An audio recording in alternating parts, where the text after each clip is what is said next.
Hey guys, how we doing? We are starting out our geometry videos. That's right. This is our first run at our flipped classroom here, and your guys' responsibility of homework being to watch a video at home. Yep. Which I got to tell you, I wish my homework when I was in school was watching a video. Yeah, it's nice. Can't be that hard. Yeah, you can't miss anything because if you get stuck on something, just pause it. Yep. Yeah. If we go too fast for you, which we will. Yeah, there'll be We times. talk fast. Yeah, 'cause we try to get in and make it as short as possible for you guys. But Right.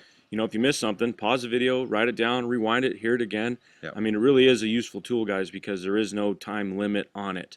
Right. It's up to you how long it takes you to go through this. You pick up the things that you don't know from the past, and if you already know some of this stuff, then move through it quickly. But if this is new to you, whatever subject we're on at the time, then pause it and make sure you get it and go through the examples more than once. Yep. So we're gonna get running here. Chapter 1, and you know what, guys? Math is a science, and every science has a vocabulary behind it. And so we're going to build. In fact, we start every chapter with vocabulary Yep. terms. Yep. So every chapter has their vocabulary terms at the beginning, and then we build on that as we go through the chapter. And so every first section is built on vocabulary terms that we need. So that's where we're going to start the first chapter of the book here. And so you can see the section is titled Undefined Geometry Terms, and I'm not sure why they necessarily even call it that, because everything has a definition to it. But so our first most basic geometric shape that we're going to build every other geometric shape on is a point.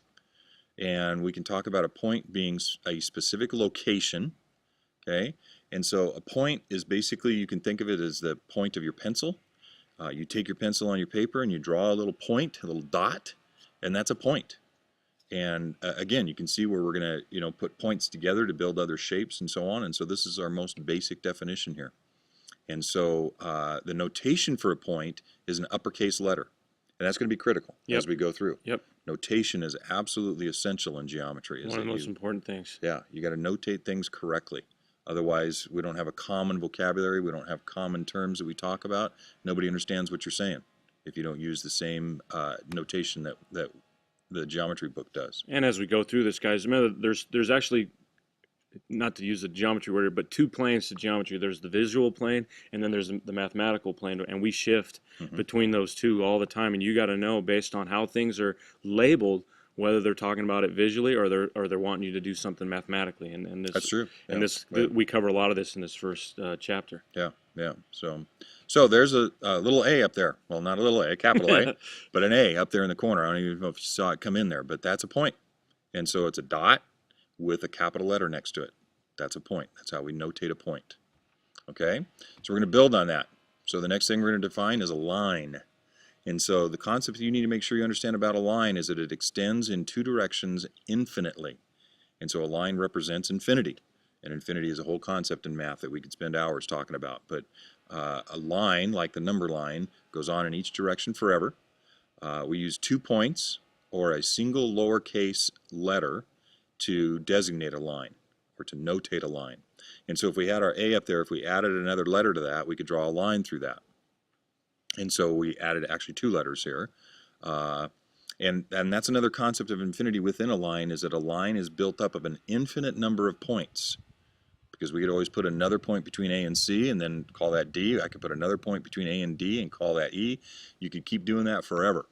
And so the concept of a line has infinity built into it in multiple ways. Another way you can maybe think about this, guys, is envision a street or a neighborhood that just went on forever, and every house on that street has a different address, and that would be a different point along that line.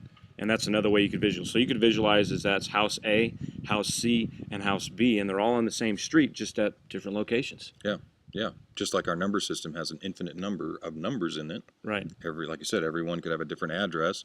One of them could be 1. We're outside with bugs flying around us and everything. And it just keeps going. Okay. Notice the little n up there, though. Yes. And notice that it is a lowercase n. That's right. And so that's not that like that arrowhead or a point up there or whatever. That's just a notation for the line. And so that lowercase n is another way of labeling a line. So we could call this line AB. We could call it line AC. We could call it line CB. But we could also call it line N. And they're going to show those. They should show those here on Yeah, this they next. do. Yeah. Right. So we could call it line N. We could call it line AB. And notice that notation. There's a line, and notice it has arrowheads. Again, we're going to be very specific with this, guys, because if it didn't have the arrowheads, it means something else. Yep. So you got to have those arrowheads on your notation. And so the way you read that blue box is line AB, and you have to write it that way. And that's the most common notation Yep. we'll use. We'll use that all year, Yep. over and over and over again. Okay? Could you go back one second there, Kevin? Yeah, I thought there was another box coming in. And so one thing I want you guys to just really make sure is you look at again, and just to kind of go over this. Notice that point A was an uppercase A, and then line N was a lowercase n. So a lowercase letter a lot of times will mean something visually completely different. It's not just going to be a variable anymore. It might Right. mean something. Right. And then, make sure, I can't stress it enough that, like Mr. Scritchfield said, is that symbol above AB has both arrowheads on it. Because you're going to see some that have no arrowheads on them, and then you're going to see one that has one, and they all mean something different. Or none. Or none. Or There's none lots at of all. different variations of this Yeah. notation, and that's why it's critical Yep. that you put that note. Don't be lazy. Yeah, don't be lazy. Just not write it, or don't write it, or not write it correctly. Right. It has to be there, and it has to be correct. Yep. Means something else completely if it's not there. All right, so now we have a plane, and this is kind of a weird one for you to kind of just see it. You just kind of have to get used to this idea of a Yeah, it's plane. hard to see this. But if you think of a science fiction movie, like where sometimes there's this idea that if you're living on this plane, you'll have an alternate of yourself on another plane in another dimension. It's kind of this same thing. It's this whole level of reality that exists in geometry, and they're at different steps. You could also think of it as a stack of papers, and each piece of paper in that stack is a different plane. It's a different surface. So the way we define a plane is a set of three non-linear points, that create a flat surface. It has no edges, meaning it goes on forever, infinitely, and any three non-linear points make a plane and are coplanar, which co means together, and that means on the same plane. So we'll see some visuals here, maybe make this a little bit easier. Mm-hmm. So that parallelogram there, that's usually how we label a plane, guys, is with a parallelogram. Typically not a regular old rectangle. I don't know why it got into just being a parallelogram. But when you see that parallelogram like that, they're trying to show you a plane on a two-dimensional surface, and you'd see that inside the borders of that parallelogram, you see T, R, and S, and those three are the points that are coplanar. And then you see U and V off to the sides there. Since they're not inside that parallelogram, guys, those are not on that plane. They're somewhere else. And then for some of you might be looking at that saying, hey, what about that X? That X doesn't have a dot next to it. Is it a point? What is it? Is that a mess up on the PowerPoint? No. And you'll see here in a moment, but it's just another way to label a plane. And so we should be able to see here on the next slide a couple different ways to label these. So if you look here, we could call it plane RST, meaning those three non-linear points that all exist inside the parallelogram, or we could call it plane X. And that X down there in that lower right-hand corner, it doesn't have any point symbols connected to it. We just call it plane X, and notice it's an uppercase letter. And so if you want to label a plane, you just put a label in there and call it that plane. And notice we don't have a symbol for plane. No. We just use the word plane. Yeah. We don't have like a little box out there or That's whatever, or nothing on top of it like the line. We just use the word plane and call it plane RST or whatever. And I'm not sure necessarily why the U and the V are in this diagram, except that they're not coplanar with the other ones, and so they're just showing you that they're somewhere else, and so you don't consider those as part of the plane. Right. So collinear, and maybe we should have defined this before that last one. Yeah. But collinear, as Mr. Bedella just said, co means same. And so hopefully you can figure out from the linear part that the rest of this word means line. And so collinear literally means same line. And so we're talking about at least two or more points that lie on the same line. That's what collinear means. And so in our last diagram, we had, or 2 slides ago, we had A, B, and C all on the same line. So those are collinear points. Just think of that street example I gave you guys earlier. Yeah. Just, collinear, I mean, just think of all houses on the same street. They're all collinear. All right, yep. So in this case, J, K, and L are collinear points, whereas N and M are not mixed in with that group because they're not on the same line. And you can't draw a line that has those 3 points. And now we could come up with another line maybe, without putting a ruler up to this, but maybe you could create a line that goes through J, N, and M. And so those 3 would be collinear. Any 2 points are always collinear. You could pick any 2 of those and set up a ruler between them and draw a line. Yep.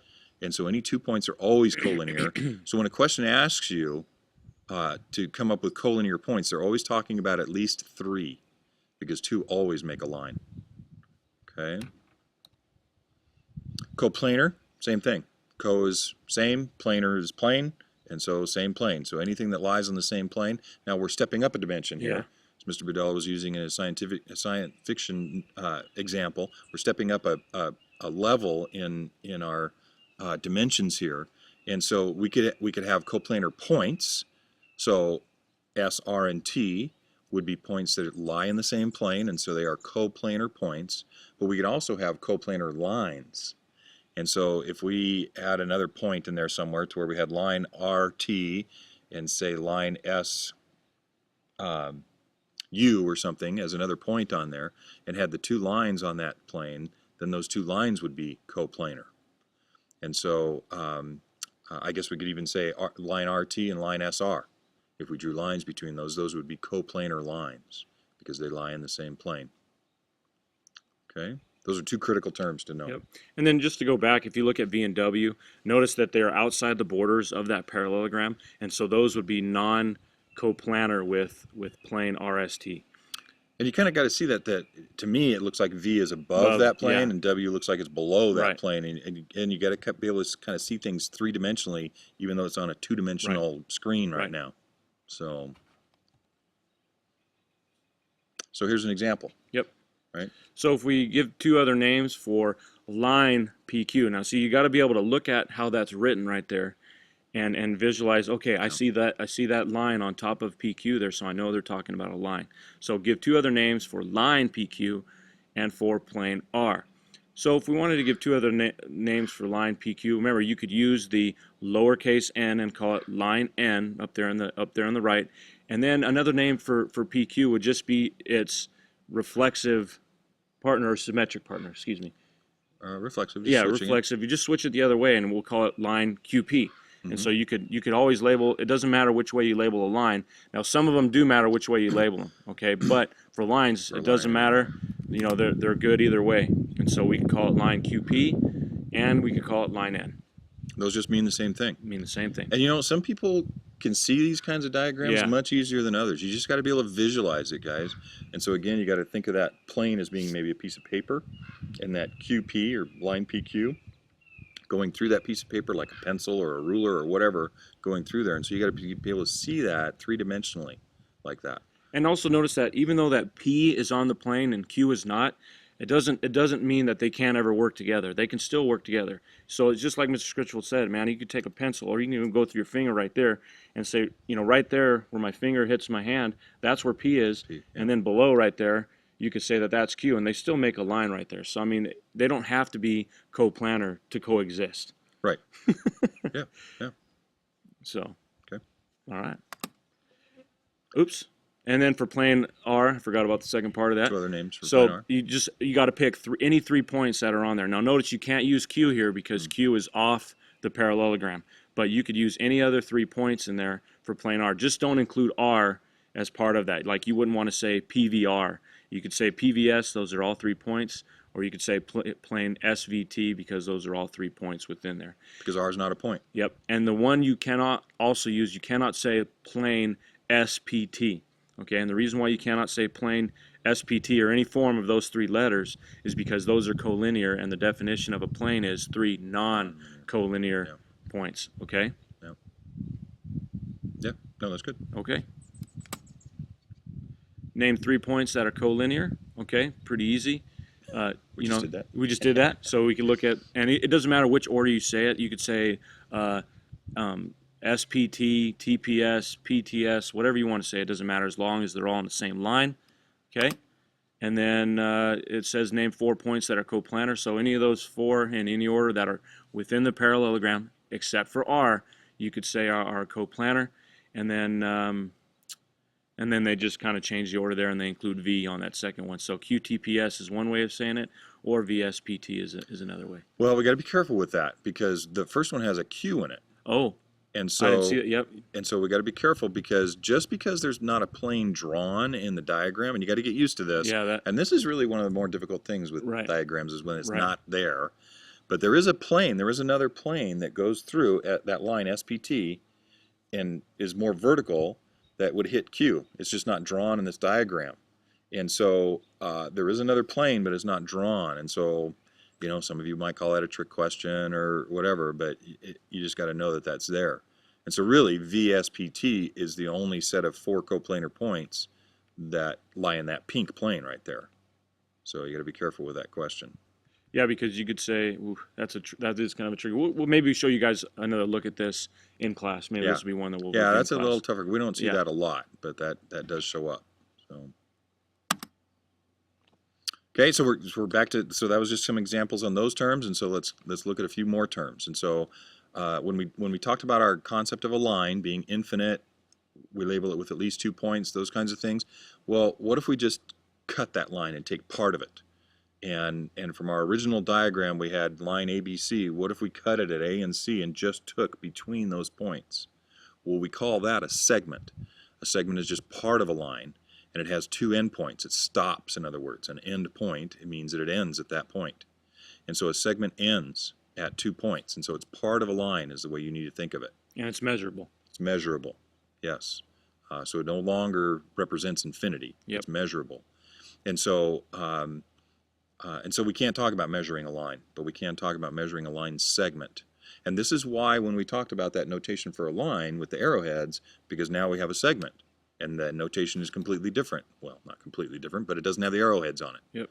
And so that, compared to what we had on the first slide with the little arrows on it, those are 2 different things. The way you read this is segment CD, and it means that it stops on both ends. Okay. Now notice we don't have the points on the end of it's just a segment over the top of it. And you got to be able to know that it's talking about a segment when you see that, guys. I can't stress the little details enough. Yep. Compared to a line. It's not a line. Or we could label it again like a line. We can label it the other way around. We could call this segment DC. Now typically normal notation, we typically do it in alphabetical Right. order. Doesn't have to be that way. That's just the typical notation that we do. And the thing they're trying to get you guys to realize, and you have more experience with this with your everyday life than you think, the trip you take to school, the distance from your house to school is the exact same distance as from school back to your house. Mm-hmm. And so that's just what they're trying to get you to see here is that you can flip it over and it's still the same distance. It's not going to change. Right. Yep. Now, array. Now, this is where people start getting confused. Not your friend. Yeah, this can be difficult for some people, and so you got to make sure you catch this. Okay, array is kind of a mix between a segment and a line in a way. It has 1 endpoint and 1 arrow, and so basically, again, it's kind of like chopping off a line only on one side. Where we got our segment, we cut a line on 2 sides. Array is like chopping off a line only on one side, and so it goes off in one direction for infinity, but not the other way because we chopped it off. And so array has 1 endpoint and 1 arrow. And the endpoint is, now here's notation. Now we just said CD and DC don't matter, but on array, Yep. it does matter. Yep. The endpoint where it stops always has to be written first in that notation up there. Okay? So as we look at an example, did you have something else there? Yeah, well, yeah, go ahead. I mean, I can wait till you finish. No big Okay, deal. looking at this example, we would call that ray AB. Now, not because it's alphabetical, but because it starts at A, because A is the endpoint, that's where the line got cut off. And so we started at A, and it shoots through B, and therefore the B ends up being the last letter in the notation. And so we call that, I think they put that up here, we call that ray. And again, look at the notation. Now we have just 1 arrowhead on it. So it's a mix between the line notation and segment notation. Now it looks like a ray up there. Ray AB, and the A and the B. You can't call this ray BA. That means something different. Ray BA means you start at B, shoot through infinity through A. That's a whole different ray. And so once we get to a ray, the order now matters. Okay? And you guys have so much experience with the ultimate ray, but you never think about it. Sun rays, that is the ultimate ray that there is. It starts at the sun, and then those rays of light extend out. And so when you think about this, if you look at diagram ray AB there, think of A as the sun and B as the earth. Well, that ray, a lot of the rays intercept the earth and then they stop there, but some of them miss the earth completely and keep traveling past from there.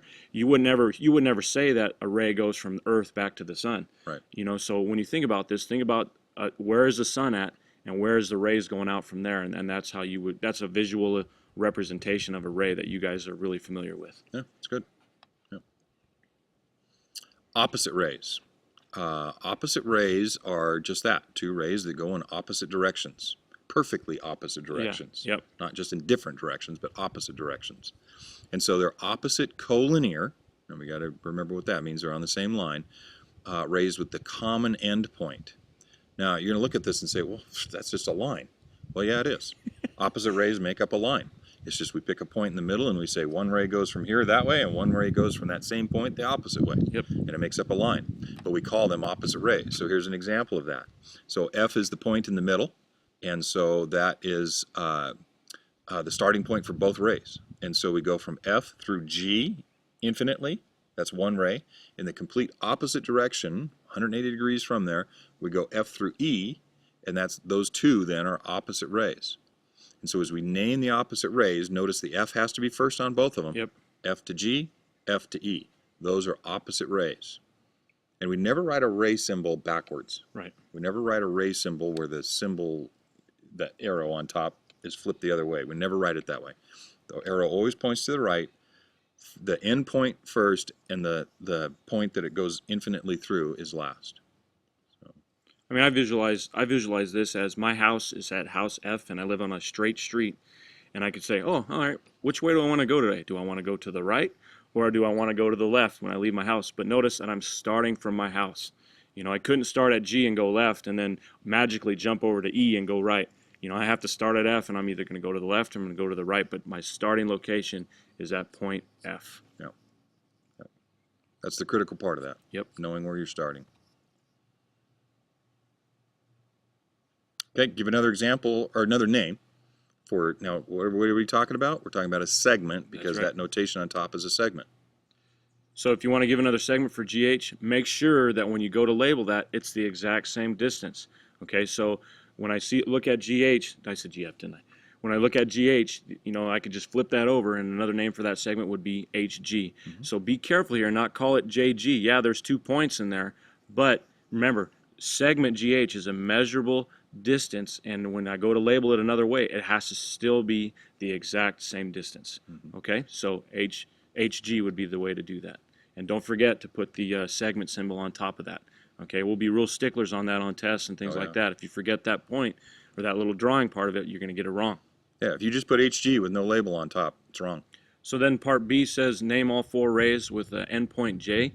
You know, just think of this as J is your starting point. Okay, how many directions can you go? Okay, and it's kind of like a compass. You can go north, you can go south, you can go east, or you can go west.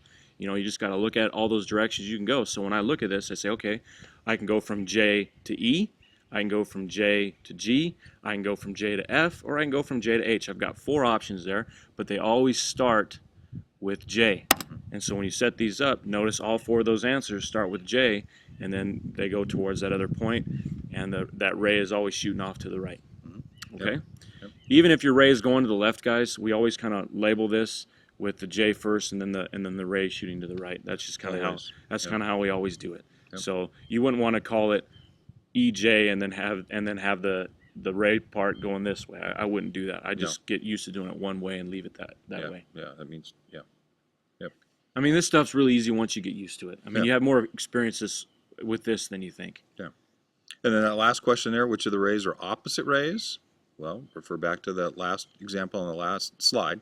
So opposite rays make up a line, and so you would pick one of the lines and again start in the middle, pick the other line and start in the middle. So the sets of opposite rays would be JE and JF because they make up a line. And then JH and JG because they make up a line. And so in pairs, those are opposite rays. And once again, to go back to the compass idea, when we think of north, we know that north's opposite is south. So if you're standing in the middle of that compass, you know that north is this way and south is directly opposite that. And when we look at east and west, same thing. We associate those as opposites of one another. If you're in the middle of that compass, if you go right, you know that just directly opposite of that is left, or east and west. Sorry, and it's just one of those visuals that you guys have a lot of familiarity with. Yeah. Okay, I think this is our last definition for this Yep. section here, and it's talking about intersection. Now, I know that looks like a massively complicated diagram, but this concept is not that complicated. Intersection, we talk about this again in everyday life all the time. When you're driving. Yeah, and so we talk about stopping at an intersection. So an intersection is the point or points, depending on what we're talking about intersecting, that figures have in common, that they share. And so when we talk about two lines intersecting, they only share one point. When we talk about two planes intersecting, they intersect in a line, because again, there's a concept of infinity going on with a plane and a line.